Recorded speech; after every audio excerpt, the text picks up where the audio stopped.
The NATO Secretary General said late last week that he thinks Ukraine's allies, including the United States, should consider lifting restrictions on using weapons on targets inside of Russia. I just heard what Kirby said about that general issue, but is there a reason why the President's view is different from that of the NATO Secretary General and the President of Ukraine? So look, I mean, we've been very clear. You heard from John Kirby, you've heard from our National Security Advisor on our position on using that military assistance inside of that's something we want to see, or something we would obviously recommend doing.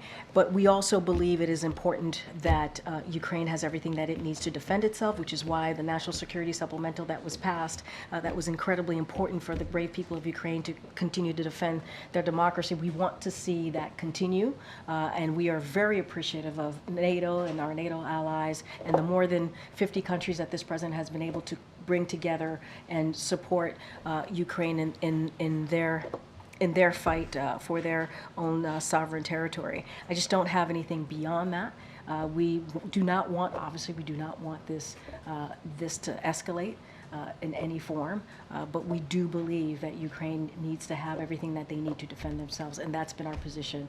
I don't have anything to share beyond what you've heard from this podium. And one more, President Zelensky said today that if President Biden misses this peace summit that's being organized in Switzerland, it would be like a standing ovation for Russian President Vladimir Putin. I know you haven't announced anything there.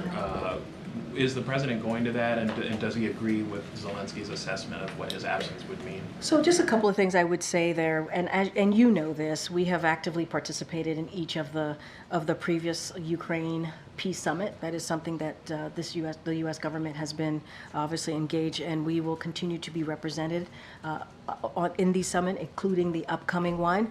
Although I don't have anything to share with you today on anything specific, but we've had active participation. That is something that we have been engaged in as it relates to the summit. It's important we continue to support Ukraine's effort. You just heard me lay out why we believe it's important to continue to make sure they have all the capabilities that they need to defend themselves, but also to secure a just and lasting peace. But we also must make sure that they have what they need to defend themselves, as I've said multiple times already. And you saw what's happened in Kharkiv this weekend.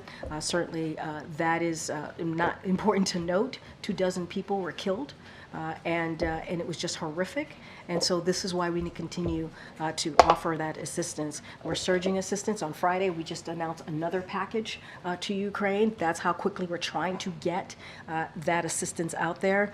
And this war, and we all know this, and we heard Jake say this, you heard the Admiral say this war could end tomorrow if Putin would just end the war, end his aggression against the people of Ukraine.